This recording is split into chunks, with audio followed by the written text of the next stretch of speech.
Alright, so we're back on this project. I can't remember if I shot any video of this already, so I'll recap. So I need to make two of these. This is an outrigger or a tree spade. So I'm just working on getting set up here. I've cleaned up a few things already. A lot of these parallels and stuff were a real mess. They'd been laying outside when I got them. I literally pulled those out of the scrap pile. So anyways, I've buffed them up a bit. I haven't done a super duper cleanup job on them, but good enough for what this is. So anyhow, I'm just eyeballing my options here. I think what I'm going to do is I'm going to grab something, I don't even care what that much, as a straight edge off the front of the table, bump this up until it's touching that, and we're going to put some clamps across, tie bars down, and mount this thing up that way. Alright, I had to make myself some tie rods.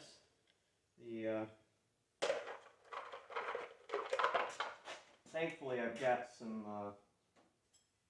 grade 8 equivalent threaded rod around here, so I was able to just go chop myself a couple off. Still seriously deficient T-nuts and basic setup odds and ends for this thing. That's disappointing. I didn't even think about that. This,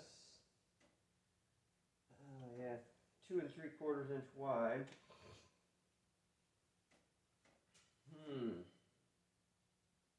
Alright, we can do this. Just got to rethink. So we got to be off the end of it here, so we can angle over across it. Because otherwise I can't be, this land in the bed is only 2 3/4 wide. That's 3-inch tube. So I can't be behind it like I wanted to, directly clamping. No biggie. What that means is I move my parallels right out to the very ends.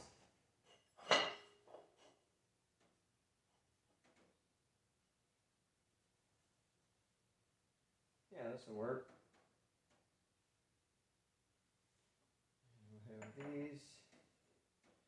So these blocks I've got set up, I'm sure any machinists that are watching this know, but just for anybody that might not. So these are adjustable step blocks, and you want to set these up so that they're slightly higher than the edge of whatever it is that you are trying to clamp down on. Point of this is when we get, I haven't even really decided what style I'm going to use yet. I got a bunch of different clamps in here. I'm probably going to just grab a pair of these critters. So anyways, the point of that is so that you're putting pressure out here at the tip. If it's tipped this way, you're clamping at the edge and you don't have a good grip at all. Now the other thing to remember with this type of clamping system is you have got to keep your threaded rod as close to the part as possible. The entire purpose and point of that is so that you're applying the clamping force to this, not to your block. Obviously the load that you're putting on it is being split between these two, and you want most of it on the part that you're trying to hold down. So there we are.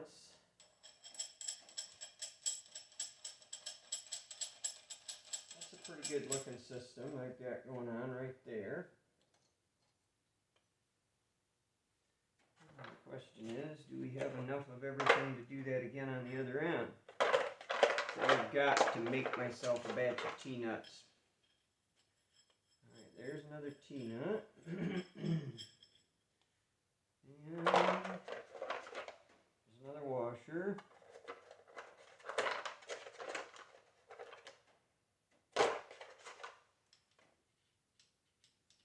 Something you'll discover about as soon as you get a new one, is that it's more expensive getting all the tooling for the machine than it is getting the machine half the time. More expensive, more time consuming. So I'll flip that on as one of them back here. Make sure she's plugged in.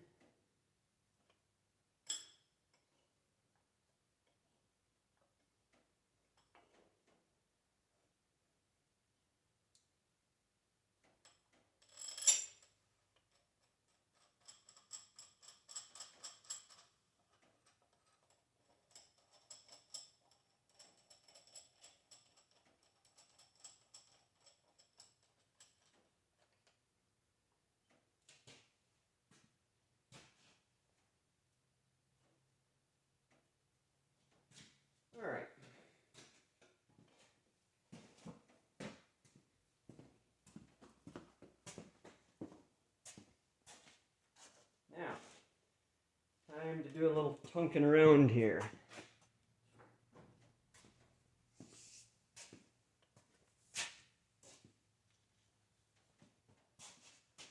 This is my shop square. This one's been abused pretty sadly. This is an old Lufkin that I bought at a second-hand store when I was probably about 12 or 13 years old. And then it was in one, actually I think it was my first service truck. And then when I got rid of that service truck, a bunch of my tools out of there ended up getting pulled out and put in a crate when I emptied the truck out. And somehow that crate got overlooked for a very long time and got stuck into a shed that was unheated, had a bunch of squirrels and rodents having a good old time in there. And long and short of it is, she's got some surface rust. I need to take the time to clean it up. I just found it when we were clearing out stuff from emptying my dad's shop out. So it's been out of my possession for about the last, going on 20 years now. I guess a little less than that, probably 17 anyway.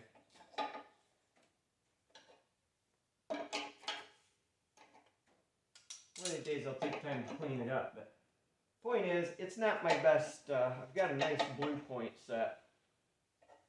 And so this one has kind of got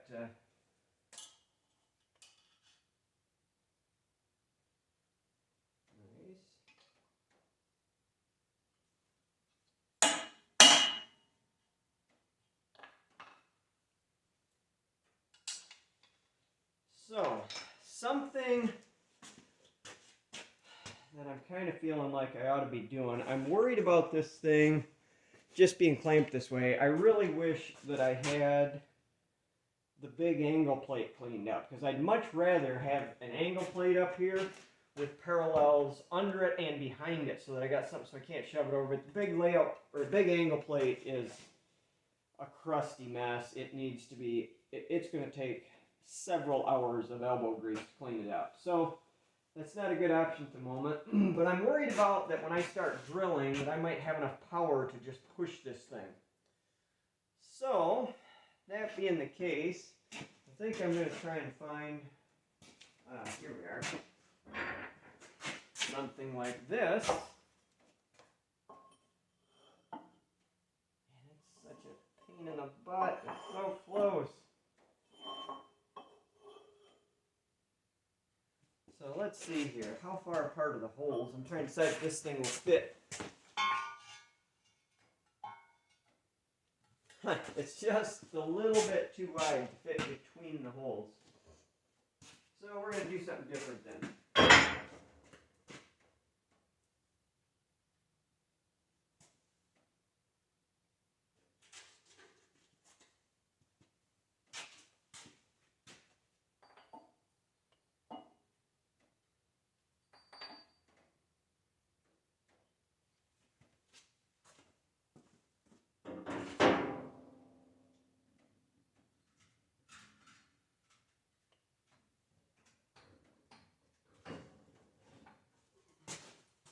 You can see all these parallels are surface rust, crusty.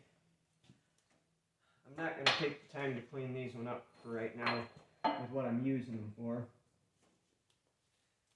So I just want to see, will I hit these? So they are 2 inches. I'm going to be on center. Yeah. That'll clear those. I can stick them anywhere that I want them. So I'm just going to take a couple of these now and butt them up out here near the ends, just as kind of a backstop to this whole thing. For that, I think I'm just going to use 1/2 inch hold down stuff, because it isn't that life and death. Assuming I have long enough ones.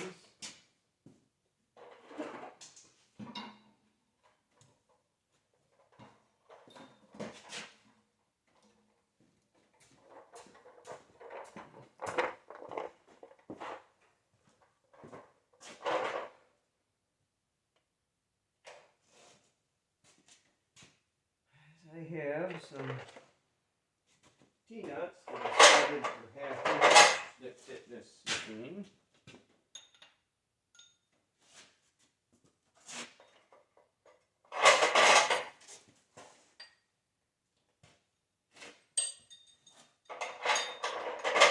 It's landing on one of those perfect in-between sizes, where one tie bolt is too long and the other one is too short, but we'll make it fly.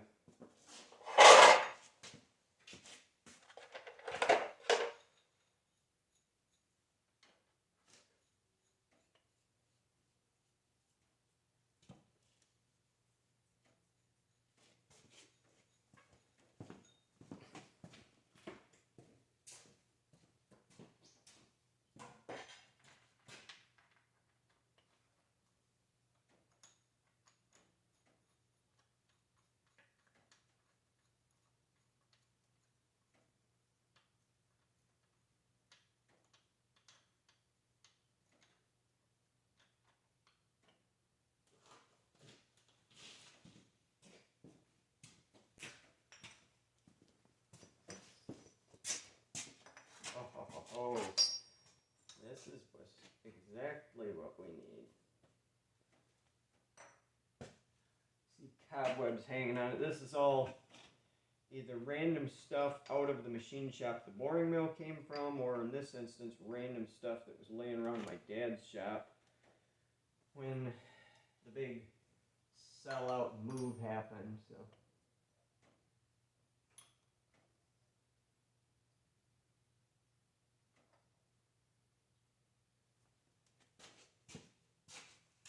Alright, now I gotta go find some nuts and some spacers. Alright. Couldn't find proper spacers, so we're gonna cheat and double up clamps.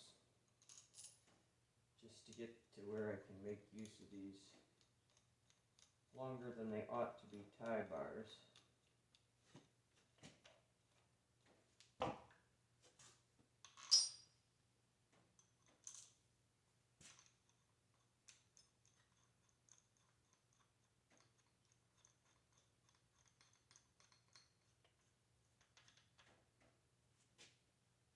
Alright. A little bit of snug on them. And then take my nifty dead one. Make sure they're smacked up against them.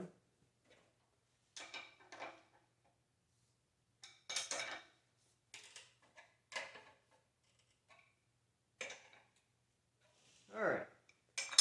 Now we've got a backstop created. Okay. Now, time to do a little bit of setup work here. And I just realized, I guess that'll work. Pretty sure this drift is actually for a Morse taper 4, and this is a 5, but anyway, it worked. I was worried I was about to discover I had to go make a drift because I didn't have one big enough here. Okay, let's see here. So I need to get a drill chuck mounted in there and an edge finder and do a little bit of sailing around. So one thing that I'm very excited about is that the Lodge and Shipley has Morse taper 5 in the tail slot, and this has Morse taper 5 in the spindle. So that means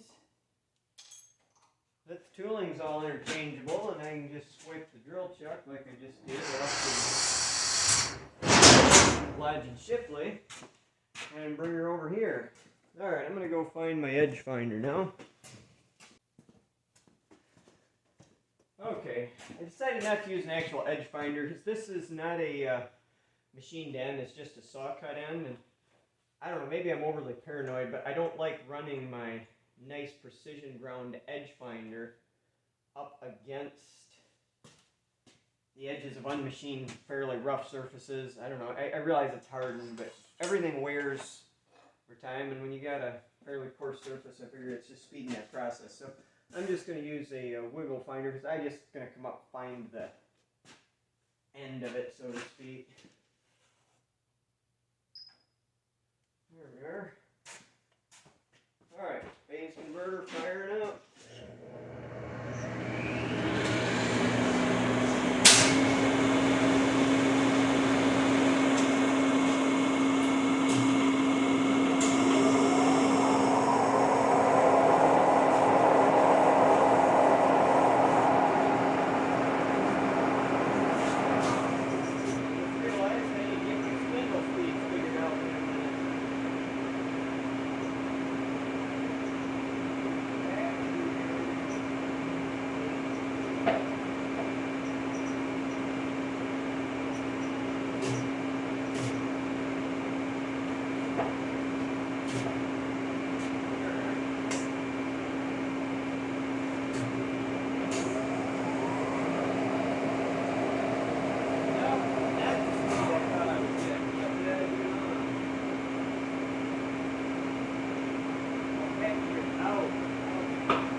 inches is really where I want it.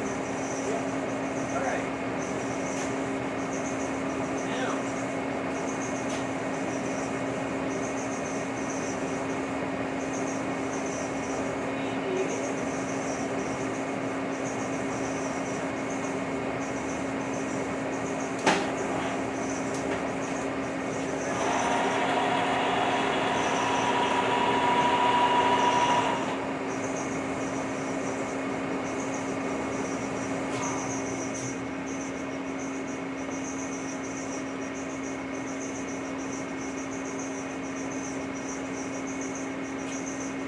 Get a workbench by this lady. I can tell that already.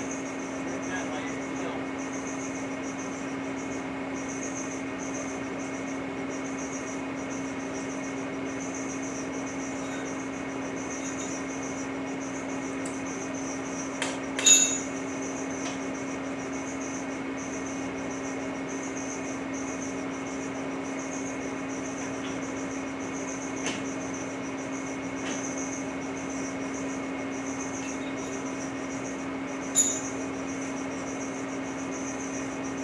So I had already rounded out a drill bit and adapter straight the other day. This is the right side job we're doing here.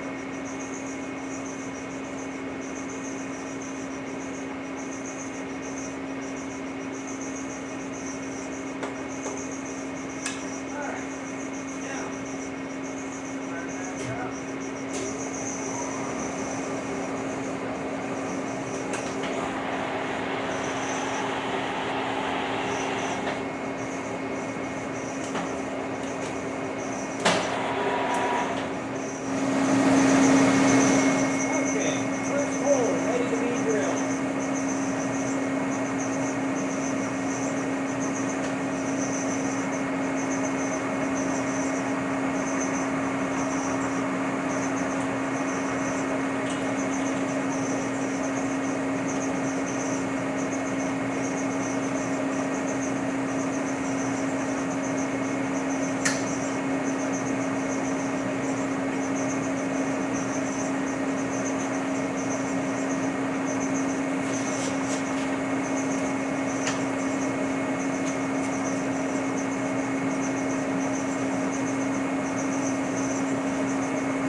Punch another one.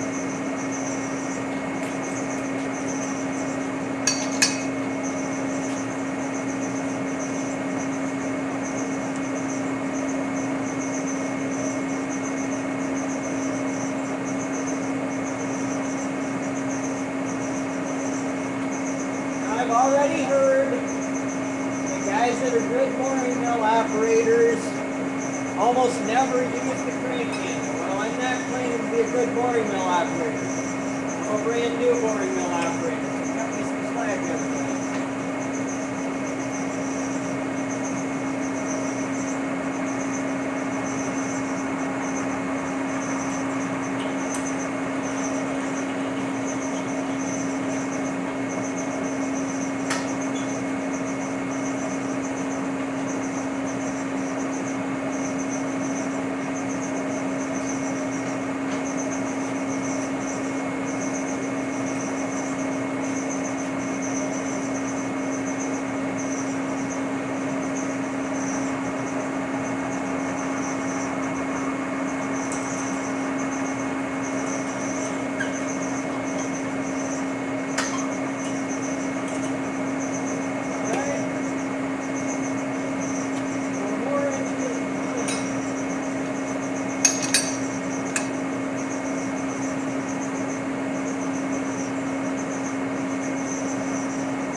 it. First part done on the Lucas Model 41. Definitely a lot more fun than doing that on the Bridgeport would have been, I can assure you. Well, I guess that'll be it for now. I'll bring you back when I get some more going on here.